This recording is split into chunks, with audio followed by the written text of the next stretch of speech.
Saya marah Pak Menteri untuk sekian kalinya. Karena memang ini kenyataannya di lapangan. Berikutnya dari Demokrat, silakan Bu Anita.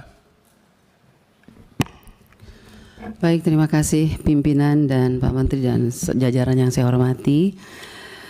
Pertama-tama kita semua mengetahui bahwa ada kekurangan anggaran ya 15 triliun. Tetapi kalau menurut saya mari kita koreksi diri.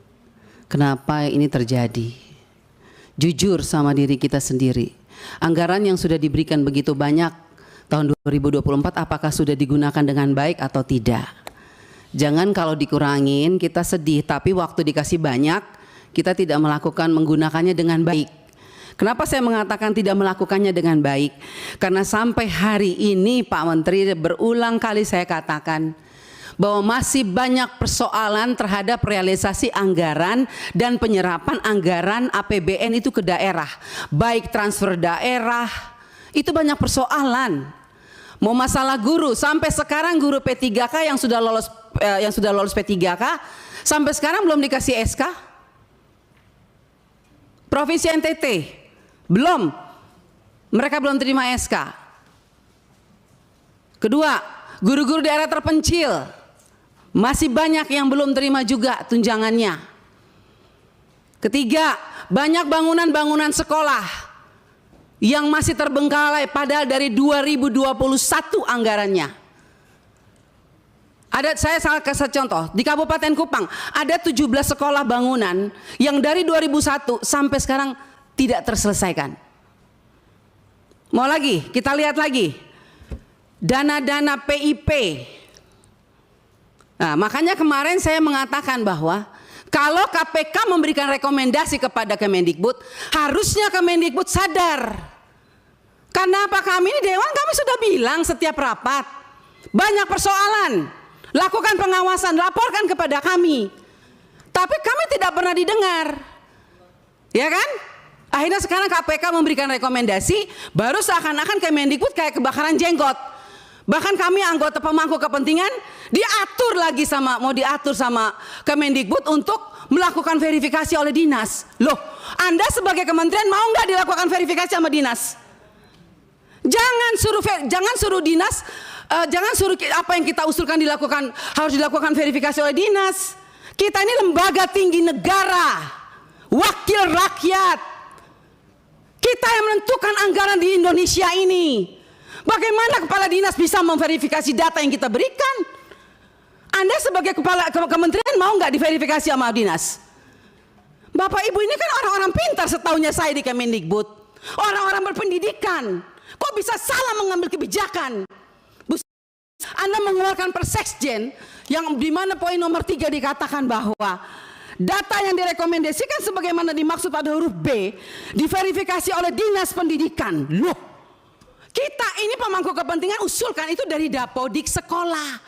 Dapodik itu harusnya kan, makanya tadi Pak Andre bilang, operator sekolah itu diperhatikan. Karena semua itu dari operator sekolah. Kepala sekolah aja kadang-kadang tidak tahu apa yang terjadi dilakukan oleh operator sekolah. Dinas pendidikan juga nggak tahu. Nah, kementerian juga, jadi kalau mau melakukan verifikasi, harusnya kementerian melakukan verifikasi terhadap dinas, dinas lakukan verifikasi terhadap kepala sekolah, hasil verifikasi itu baru diberikan kepada kami. Itu jangan dibolak-balik. Bahkan saya minta Bapak Ibu pimpinan, kita ambilkan rekomendasi kepada KPK, periksa apa yang ada di Kemendikbud. Karena ini banyak persoalan, PIP, KIP, dana BOS. Banyak hancur ini. Tolong Ibu, saya minta Pak Pimpinan, kita berikan rekomendasi kepada KPK, periksa dari 2021, 2022, 2023. Nggak usah tambah anggaran kalau memang banyak korupsi uang negara habis, bukan untuk rakyat. Saya marah Pak Menteri untuk sekian kalinya. Karena memang ini kenyataannya di lapangan. Jangan dong kita dibikin seperti anak kecil. Kok apa yang diusulkan kita mesti diverifikasi oleh Dinas Pendidikan? Anda mau nggak sebagai menteri diverifikasi oleh oleh dinas? Jangan aneh-aneh lah. Kalian tuh dipilih oleh presiden, harusnya berikanlah yang terbaik untuk rakyat.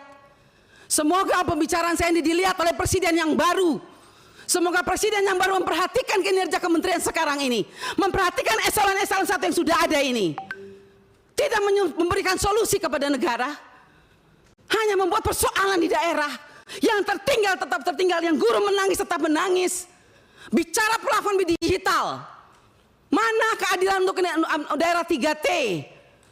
Enak daerah-daerah yang sudah ada internetnya diberikan terus, tapi kita yang daerah 3T yang tidak ada internetnya dibiarkan begitu saja. Mana keadilan sosial bagi seluruh rakyat Indonesia, Pak Menteri? Saya sangat kecewa. Kita sudah mau habis masa jabatan, Anda mungkin sebentar lagi habis, atau Anda lanjut, saya tidak tahu. Tapi saya puji Tuhan, Tuhan dan rakyat masih memilih saya kembali. Dan sampai ini, apapun yang terjadi, kita yang terpilih kembali, kita akan tetap memperjuangkan keadilan dan kebenaran untuk kemajuan anak negeri kita. Bukan untuk kita anggota dewan, bukan. Jadi jangan aneh-aneh punya pikiran negatif terhadap wakil rakyat. Semua data-data yang kita pilih itu adanya di Dapodik sekolah. Perhatikan dong operator sekolah, perhatikan kepala sekolah, perhatikan dinas. Jangan hanya urus yang besar-besar triliunan, tapi begitu sampai di bawah tidak pernah diperhatikan. Omong kosong semua ini. Saya setuju KPK memberikan rekomendasi. Bila perlu kita berikan rekomendasi kepada KPK, periksa Kemendikbud. Biar kita lihat siapa yang bobrok, siapa yang mencintai negeri ini sebetulnya. Wakil rakyatkah atau mereka? Jangan begitu dong. Bikin persekjen memalukan, Bu Sekjen. Ya iyalah, Anda jangan senyum. Anda membuat persekjen, tidak pikir, masa kita diverifikasi oleh dinas? Mending kalau kepala dinasnya bersih. Kalau kepala dinasnya justru yang mencuri uang PIP, bagaimana Ibu? Saya mau tanya sekarang, jawab. Apa Anda pikir semua kepala dinas bersih? Oh tidak. Mari kita buktikan. Mau kita turun, kita buktikan, kita tanya jangan sama kepala dinas. Tanya sama penerima PIP. Itu baru bisa jawab jawabannya. Kalau Anda hanya turun hanya di dinas, semua jawabannya bagus. Tapi coba turun ke rakyat. Turun ke penerima orang tua. Kalau nggak lihat itu orang tua punya air mata. Omong kosong. Nama ada, SK ada, uang nol. Sampai hari ini. Baik. Jadi kalau kita mau bicara soal anggaran, Pak, jangan ditambah. Tuhan juga tidak ingin semua uang negara ini hilang. Saya yakin dan percaya sampai ini anggaran turun. Karena Tuhan itu lihat air mata orang miskin. Jadi kalau anggaran turun jangan marah. Mungkin inilah kehendak Tuhan supaya kita koreksi diri. Stop dan bertobat. Kalau mau lihat bangsa ini baik dan lebih maju. Terima kasih pimpinan. Baik, terima kasih. Download Tribun X sekarang. Menghadirkan lokal menjadi Indonesia.